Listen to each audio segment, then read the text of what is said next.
Assalamu alaikum dear students, welcome to English Keys channel.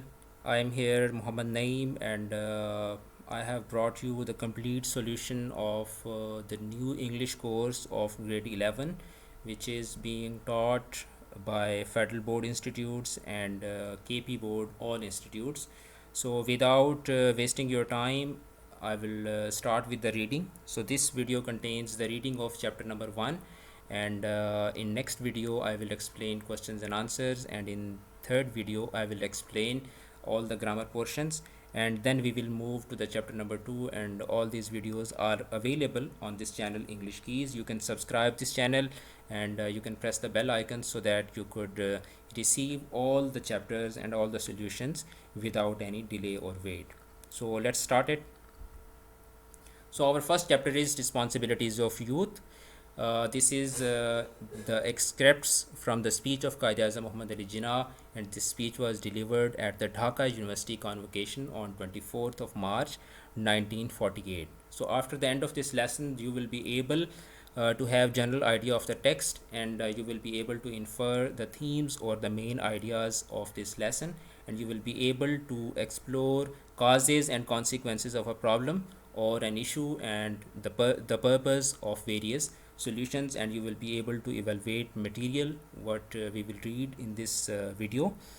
And you will be able to use appropriate transitional devices to connect ideas within and between the paragraphs. So these are the basic goals of this lesson. So let's start with the reading. Responsibilities of youth.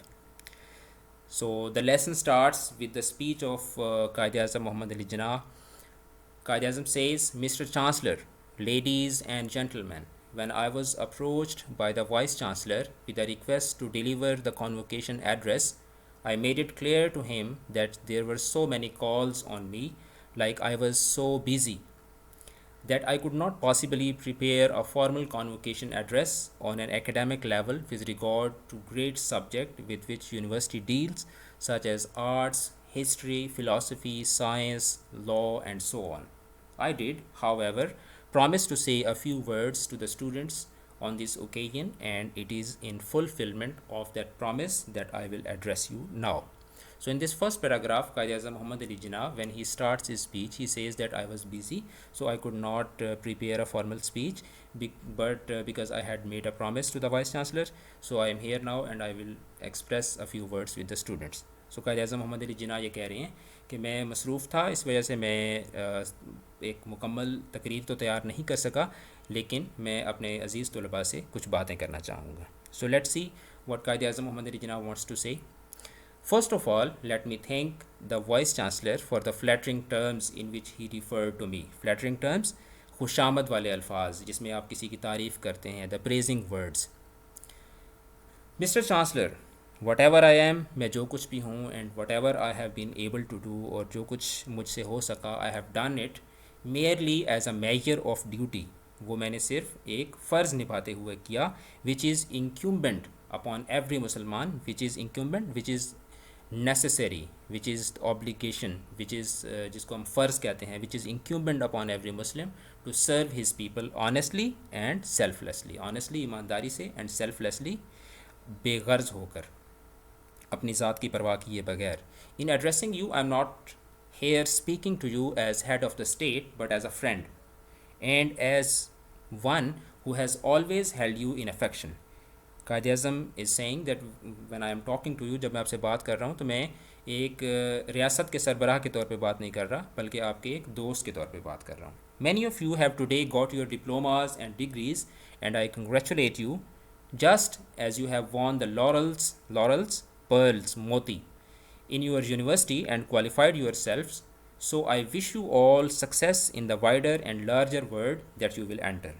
कि जब आपने अपनी degree हासिल कर ली है, आपने यहाँ से कामयाबी हासिल कर ली है, तो मैं आपको ये दुआ देता हूँ कि जब आप हकीकी ज़िंदगी में जाएँ तो वहाँ पे भी आप कामयाब हों. Many of you have come to the end of your scholastic career, कि आप में से बहुत सारे लोगों का जो पढ़ने का दौर था वो ख़त्म हो गया है. And stand at the threshold of life, और आप अब हकीकी ज़िंदगी में कदम रखने वाले हैं.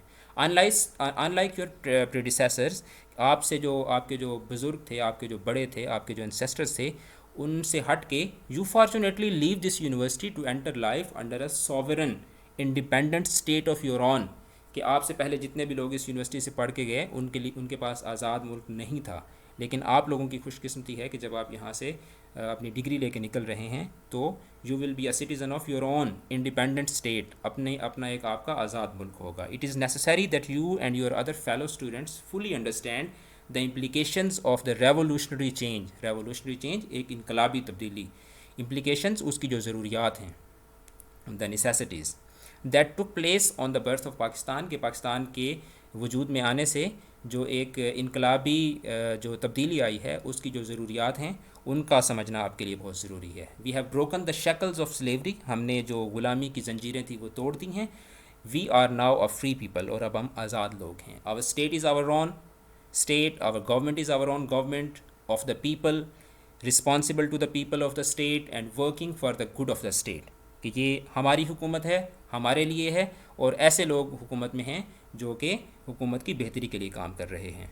Freedom however does not mean licence, लेकिन आप ये मत समझें कि अब आप आज़ाद हैं तो जो मर्ज़ी करें. It doesn't mean that you can now behave just as you please and do what you like irrespective of the interests of other people or of the state. कि अब ऐसा नहीं है कि आप दूसरे लोगों की परवाह किए बगैर अब आप आज़ाद हैं तो जो मर्ज़ी करें. आज़ादी का ये मतलब हरगिज़ नहीं है. A great responsibility rests on you, and on the contrary, now more than ever, it is necessary for us to work as a united and disciplined nation.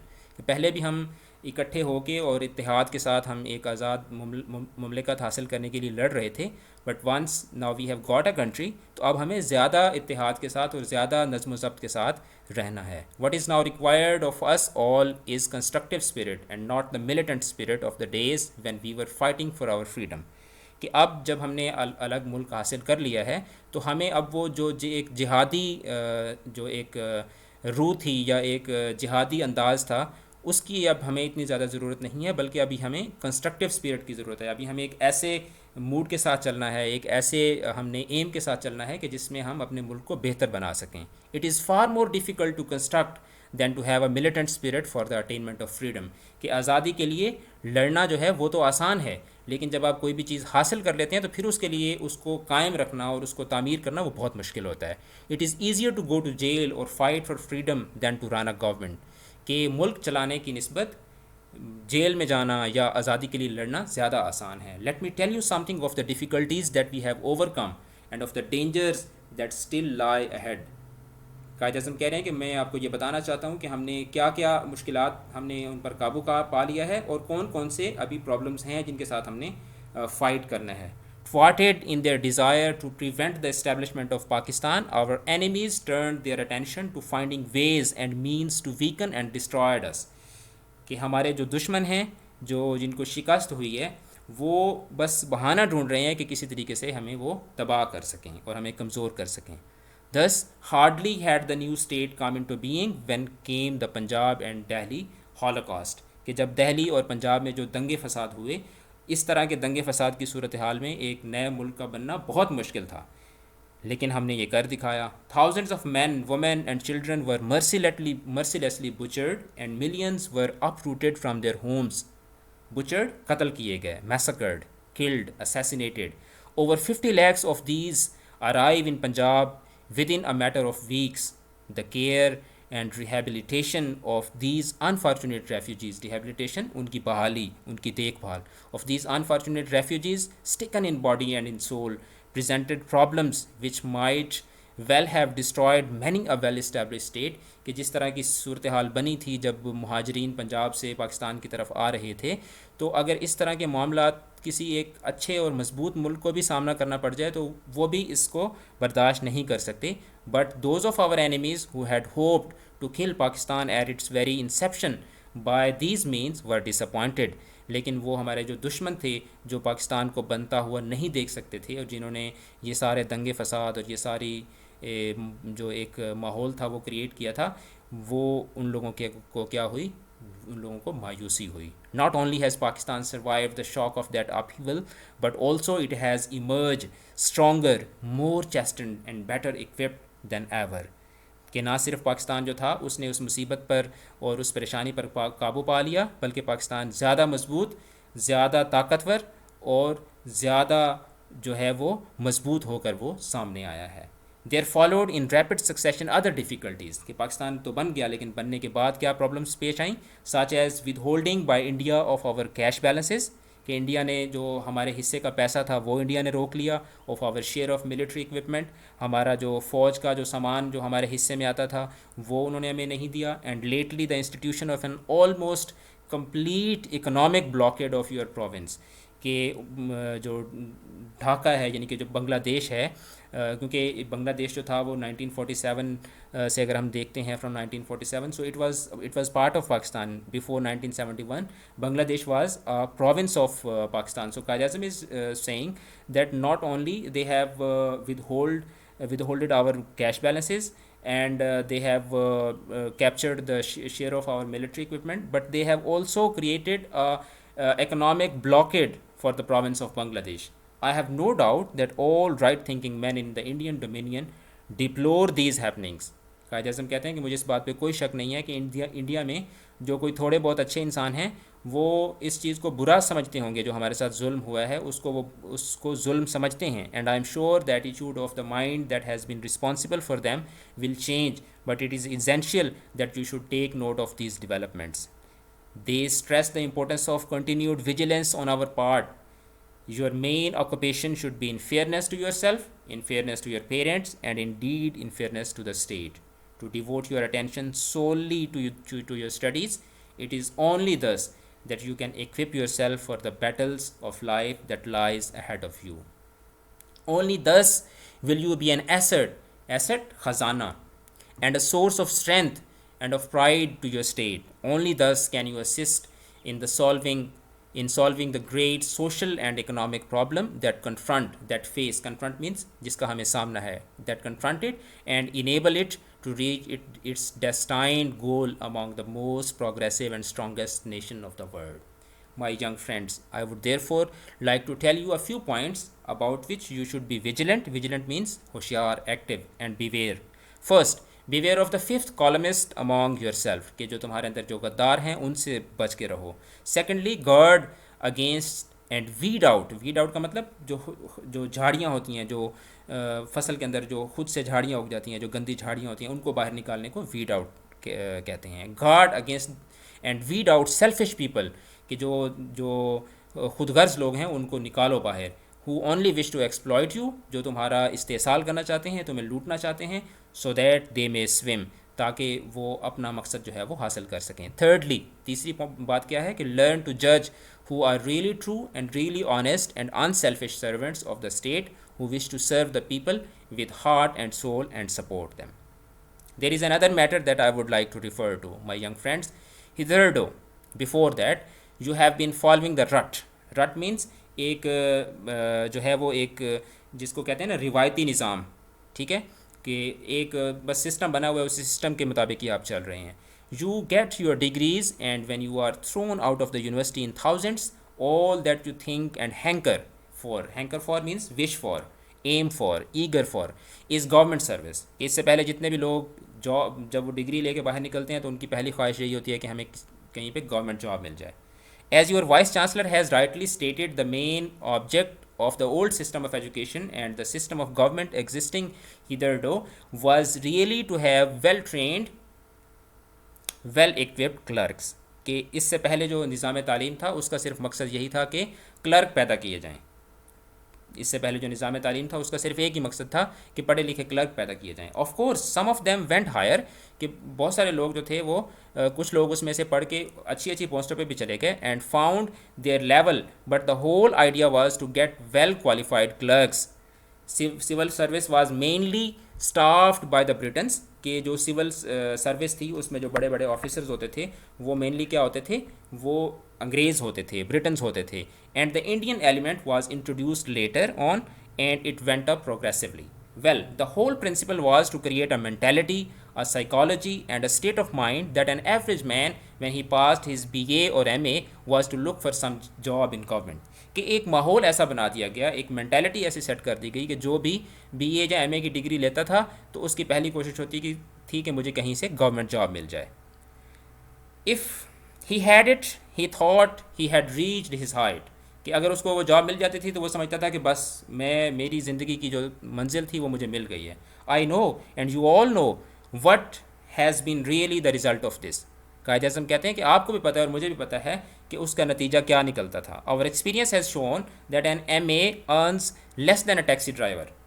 हमारा तजर्बा ये बताता है और हम अपनी ज़िंदगी में भी ये देखते हैं कि एक MA पास आदमी जो है वो एक टैक्सी ड्राइवर से भी कम कमाता है. And most of the so called government servants are living in a more miserable manner than many manual servants who are employed by well to do people. कि बहुत सारे जो सरकारी मुलाजिम हैं वो आम जो घरों के अंदर काम करने वाले लोग होते हैं उनसे भी एक बुरी हालत में रहते हैं. Now I want you to get out of that rut. मैं चाहता हूँ कि अब आप लोग उस जो भेड़ चाल थी उससे आप निकल आएँ. And that mentality, and specially now that we are in free Pakistan, अब जबकि हमारा अपना मुल्क है तो अब हमें एक डिफरेंट तरीके से सोचना होगा. Government can not absorb thousands, it is impossible, but in the competition to get government service most of you will be demoralised. Government can take only a certain number and rest cannot settle down to anything else, and being disgruntled are always ready to be exploited. कि ऐसा तो कायद-ए-आज़म ये फरमा रहे हैं कि ऐसा तो पॉसिबल नहीं है कि अगर 1 लाख या 10 लाख बंदा ग्रेजुएट हो रहा है तो सबको गवर्नमेंट जॉब दे. तो फिर होता क्या है कि अगर आप इस मैंटेलिटी के साथ पहले रह रहे थे कि मुझे गवर्नमेंट जॉब मिल जाएगी, now once you will not get a government job you will be demoralised and you will be like feeling demotivated, and eventually you will be exploited by persons who have their own access to grind. तो ऐसे लोग जो जो मतलब परस्त हैं और जो मौका परस्त हैं वो जब देखेंगे कि एक दिल बर्दाश्ता आदमी है, एक डीमोटिवेटेड आदमी है, तो वो फिर आपका इस्तेहसाल करेंगे. तो बजाय इसके कि आपको कोई जॉब नहीं मिल रही और आप इस मेंटालिटी के साथ कि बस मैंने जॉब ही करनी है और आप मामूली से पैसों पे आप जॉब करें और अपना इस्तेहसाल करवाते रहें, तो उससे बेहतर है कि आप बेटर ऑप्शंस की तरफ जाएं. Now I want that you must divert your mind, your attention, your aims and ambitions to other channels and other avenues and fields that are open to you and will increasingly become so. There is no shame in doing manual work and labor. There is an immense scope in technical education, for we want technically qualified people very badly. You can learn banking, commerce, trade, law, etc., which provide so many opportunities now. Already, you find that new industries are being started, new banks, new insurance companies, new commercial firms are opening, and they will grow as you go on. Now, these are avenues and fields open to you. Think of them and divert your attention to them. कि अपनी जो तवज्जो है वो उन fields की तरफ लेके जाएं. And believe me, you will there benefit yourselves more than by merely going in for government service and remaining there in what I should say a circle of clerkship, working there from morning till evening in most dingy and uncomfortable conditions. Dingy बदतरीन बुरी हालत जो होती है. You will be far more happy and far more prosperous with far more opportunities to rise if you take to commerce and industry, and will thus be helping not only yourselves but also your state. कि इन दूसरे जो fields हैं उसमें आप जाओगे तो आप सिर्फ अपने आप को सपोर्ट नहीं करोगे बल्कि आप अपने स्टेट को, अपने मुल्क को भी आप सपोर्ट करोगे. I can give you one instant. मैं आपको एक एग्जांपल देता हूँ. कायद आज़म ने फरमाया, I know a young man who was in government service 4 years ago. He went into a banking corporation on 200 rupees, कि 200 रुपये माहाना तनख्वाह पे वो एक बैंक में चला गया, because he had studied the subject of banking, and today he is manager in one of their firms and drawing 1500 rupees a month.